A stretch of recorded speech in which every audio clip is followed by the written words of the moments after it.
அனைவருக்கும் வணக்கம். இன்றைக்கி இந்த வீடியோவில் ராமநவமி என்று எந்த நேரத்தில் வழிபாடு செய்ய வேண்டும், எப்படி வழிபாடு செய்ய வேண்டும், என்னென்ன முக்கியமான விஷயங்கள் செய்ய வேண்டும் என்பதை உங்களுக்கு விளக்கமாக சொல்லப் போகிறேன். இந்த வீடியோவை யாரும் ஸ்கிப் பண்ணாதீங்க.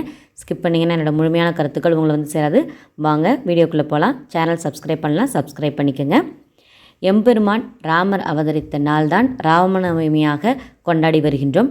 நாளைய தினம், அதாவது 17ஆம் தேதியன்று புதன்கிழமை ராமநவமியானது இந்த உலகம் முழுவதும் உள்ள ராம பக்தர்களால் கொண்டாடப்பட இருக்கின்றது. ராமநவமி அன்று ராமரை நினைத்து நம்முடைய வீட்டிலேயே எளிமையாக பூஜையை எப்படி செய்ய வேண்டும் என்பதை உங்களுக்கு சொல்கிறேன்.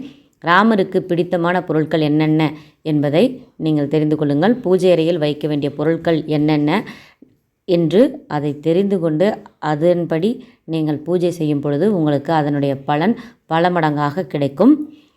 வருகின்ற ஏப்ரல் 17ஆம் தேதியன்று மாலை 7 மணி வரை தான் நவமி திதி இருக்கின்றது. ஆகவே வீட்டிலே ராமரை நினைத்து வழிபாடு செய்ய நினைப்பவர்கள் எந்த நேரத்தில் வழிபாடுகளை செய்யலாம் என்பதை சொல்கிறேன். இந்து நாட்காட்டியின்படி சைத்திர மாதத்தில் நவமி திதியானது ஏப்ரல் மாதம் 16ஆம் தேதியன்று செவ்வாய்க்கிழமை மதியம் 1:23 தொடங்கி மறுநாள் ஏப்ரல் 17ஆம் தேதியன்று புதன்கிழமை மாலை 3:15 வரை இருக்கின்றது. உதய திதியின்படி ராம நவமியின் புனித திருவிழா முக்கியமாக ஏப்ரல் மாதம் 17ஆம் தேதியன்று கொண்டாடப்படுகின்றது. இந்த ஆண்டு ராமநவமி அன்று மிக முக்கியமான யோகம் உருவாகின்றது. அது ரவி யோகமாக இருக்கும். இந்த யோகத்தில் சூரியனின் தாக்கம் உள்ளது. இந்த நேரத்தில் வழிபாடு செய்வதால் நோய்கள், தோஷங்கள், துன்பங்கள் அனைத்தும் நீங்கும் என்பது ஐதீகம்.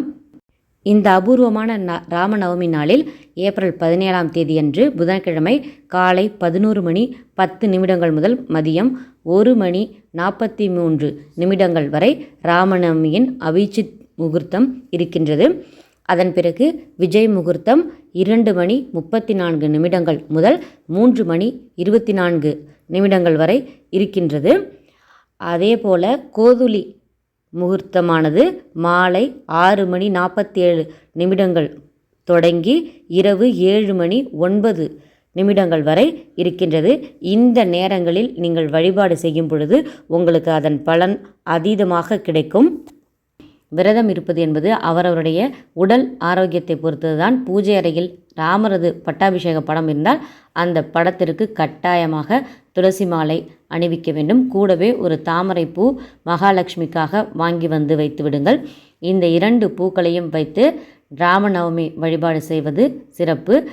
நெய்வேத்தியமாக பொங்கல், வெண்பொங்கல், வடை, அதுவும் மிகவும் முக்கியமாக நீர்மோர், பானகம். ஏனென்றால் ராமர் 14 வருடம் வனவாசத்தில் இருந்தபொழுது தன்னுடைய தாகத்தை தீர்த்து கொள்வதற்கு எளிமையான இந்த 2 பானகங்களையே அருந்தி தாகத்தை தணித்து கொண்டார் என்று புராணங்கள் கூறுகின்றன. ஆகவே மறக்காமல் வெண்பொங்கல், வடை செய்ய முடியவில்லை என்றாலும் கூட பானகம் செய்து நைவேத்தியமாக வைத்து ராமநவமி வழிபாட்டை நீங்கள் செய்யலாம். இந்த பானகத்தை நீங்கள் உங்கள் வீட்டில் வழிபாடு செய்த பிறகு மற்றவர்களுக்கு தானமாக கொடுப்பது மிகவும் நல்லது. ஏனென்றால் சித்திரை மாதத்தில் வெயில் கொளுத்தக்கூடிய இந்த மாதத்தில் வாய்ப்பு உள்ளவர்கள் ராமர் பருகிய இந்த 2 பானகங்களையும் முடிந்தவரை மற்றவர்களுக்கு தானமாக கோவிலுக்கு சென்றோ அல்லது உங்கள் வீட்டில் வீதியில் இருப்பவர்களுக்கு நீங்கள் கொடுங்கள். அது மிகவும் நல்லது. உங்களுடைய சௌகரியத்தை பொறுத்தது தான். தாகத்தோடு இருப்பவர்களுக்கு ஒரு நீர்மோர் கொடுப்பது மிகுந்த புண்ணியத்தை உங்களுக்கு கொண்டு வந்து சேர்க்கும்.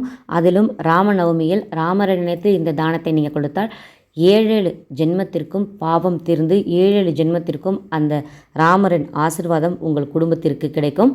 எனவே நாளைய தினம் நீங்கள் கொடுக்க வேண்டிய தானம் என்னவென்றால் பானகம், நீர்மோர், இந்த 2 பொருட்களையும் தானமாக கொடுங்கள். ராமநவமி அன்று விரதம் இருந்து ராமநாமம் உச்சரித்தால் ராமரின் அருள் கிடைக்கும் என்பது ஐதீகம். ராமாயண கதை, ராமரின் புகழை போற்றும் கதைகளையும் படிக்க வேண்டும். அதை மற்றவர்கள் சொல்லி கேட்பதும் உங்களுக்கு நன்மை அளிக்கும். ராமரின் நாமத்தை 108 1008 என்ற கணக்கில் நீங்கள் ஸ்ரீராம ஜெயம் என்று எழுத வேண்டும். ஸ்ரீராம நாமத்தை இடைவிடாது ஜெபித்து கொண்டே இருப்பவர்களுக்கு இந்த பிறவி பயன் கிடைக்கும் என்பது எந்த ஒரு சந்தேகமும் கிடையாது. இந்த வீடியோ உங்களுக்கு பிடிச்சிருந்தா இந்த வீடியோவுக்கு ஒரு லைக் கொடுங்க, கமெண்ட் கொடுங்க. இந்த வீடியோவை உங்கள் ஃப்ரெண்ட்ஸ் அண்ட் ரிலேட்டிவ்ஸோட ஷேர் பண்ணிக்கோங்க. சேனல் சப்ஸ்கிரைப் பண்ண மறக்காதீங்க. நன்றி, வணக்கம். மீண்டும் ஒரு நல்ல பதிவில் சந்திக்கலாம்.